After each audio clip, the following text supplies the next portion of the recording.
donne assez de temps. Mais allons un peu plus vite.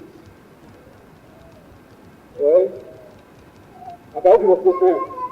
Écoutez attentivement. Pourquoi, ô Dieu, rejettes-tu pour toujours? Pourquoi tires-tu contre le troupeau de ton pâturage? Souviens-toi de ton peuple que tu as acquis autrefois, que tu as racheté comme la tribu de ton héritage. Souviens-toi de la montagne de Sion, où tu faisais ta résidence. Porte tes pas vers ces lieux constamment dévastés. L'ennemi a tout ravagé dans le sanctuaire. Tes adversaires ont rugi au milieu de ton temple. Ils ont établi pour signe leur signe. On les a vus pareils à celui qui lève la cognée dans une épaisse forêt. Et bientôt, ils ont brisé toutes les structures à coups de hache et de marteau. Ils ont mis le feu à ton sanctuaire. Ils ont abattu, profané la demeure de ton nom. Ils disaient en leur cœur, traitons-les tous avec violence. Ils ont brûlé dans le pays tous les lieux saints. Nous ne voyons plus nos signes. Il n'y a plus de prophètes et personne parmi nous qui sache jusqu'à quand. Jusqu'à quand, ô Dieu, l'oppresseur outragera-t-il? L'ennemi méprisera-t-il sans cesse ton nom? Pourquoi retires-tu ta main et ta droite? Sors là de ton sein, détruis. Dieu est mon roi dès les temps anciens, lui qui opère des délivrances au milieu de la terre. Tu as fendu la mer par ta puissance. Tu as brisé les têtes des monstres sur les eaux. Tu as écrasé la tête du crocodile. Tu l'as donné pour nourriture au peuple du désert. Tu as fait jaillir des sources et des torrents.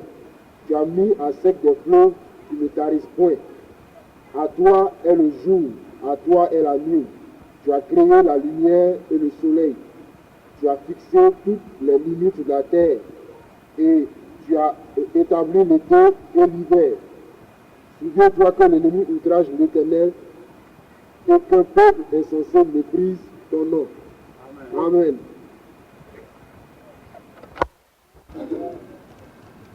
Voici un psaume que j'appelle poème d'Asaph. Poème d'Asaph. En son verset 9, déjà nous voyons le poète qui exprime là son inquiétude. Verset 9. Nous ne voyons plus le signe. Il n'y a plus de prophètes et personne parmi nous qui sache jusqu'à quand. C'est vraiment une inquiétude grave. On ne sait pas combien de temps cela va durer. On ne sait pas. Mais on ne voit plus de signes, il n'y a plus de prophètes. Et je dis, c'est d'actualité. Eh bien, la Bible, c'est pour les temps passés, surtout qu'on a pris l'Ancien Testament. Hein? Le Seigneur Jésus a dit, jusqu'à ce qu'il revienne, aucune lettre de la loi ne tombera dans le vent. Le ciel passera, la terre passera, mais le testament, jamais, il ne passera. Parce que c'est sa parole. Amen. Le poète dit, il ne sait pas combien de temps cela va durer. Et aujourd'hui, nous sommes nous aussi inquiets. Nous voyons les mêmes choses. Est-ce que ça va durer encore? Ou bien, non. Je crois que Asaph est en train de se tromper. Sinon, moi, je suis en train de me tromper et de confondre les choses. Asaph n'est pas de notre temps. N'est-ce pas? Parce qu'à notre temps, il y a beaucoup de prophètes. Donc, on ne peut pas dire il n'y a pas de prophètes. Par manque de connaissance, mon peuple souffre. Il périt. dit le Seigneur. Et il y a beaucoup de prophètes. Et en leur temps, il y avait encore des prophètes. Mais ce n'étaient pas des prophètes de Dieu. Et aujourd'hui, vous serez surpris. Nous ne sommes pas à ce chapitre. On en verra plus tard. Amen. Mais il n'y a pas de prophète. C'est des noms, c'est des titres, des étiquettes. Vous voyez Élie aujourd'hui? Est-ce que Élie est là aujourd'hui? Est-ce que Moïse est là? Est-ce que l'apôtre Paul est là? On ne les voit plus. Et pourtant l'esprit qui les a animés, cet esprit est là. Alléluia. Il est l'Éternel. Le démon qui a fait tomber Adam et Ève dans le jardin, ce démon n'est pas mort. Ce démon existe encore. Et il est le même démon, avec la même puissance, la même ruse. N'est-ce pas? Et c'est moi, mon Dieu, qui va passer. Lui qui a créé toutes choses. Asaph va nous enseigner quelque chose. Il n'y a plus de prophète. Mais je le dis, gloire à Jésus! Gloire à Dieu! Pourquoi gloire à Dieu? Parce que Dieu a répondu à notre inquiétude. Notre problème est réglé aujourd'hui. Amen. Amen. Le problème est réglé, mais nous allons aller pas à pas pour bien comprendre. Alors nous serons les hommes libres.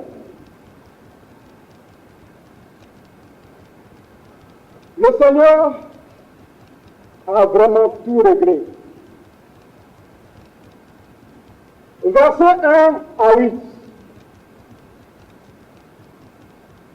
Il dit d'abord, pourquoi, oh Dieu, rejettes-tu pour toujours? Hein? Dieu rejette. On peut retenir alors. Pourquoi tirais-tu contre le troupeau de ton pâturage? Dieu a un troupeau, et puis il s'est irrité. Donc Dieu se fâche. Ah, Dieu se fâche. Donc retenons cela. Dieu se fâche. Souviens-toi de ton peuple que tu as acquis autrefois. C'est bien son peuple, et puis il a rejeté. On apprend aujourd'hui que quelqu'un ne peut pas rejeter à toujours son enfant. Et puis Dieu, il est tellement amour. Il ne peut pas rejeter à toujours. Le salut ne se perd pas. Fuyez-les. Fuyez-les. Amen. Fuyez cela.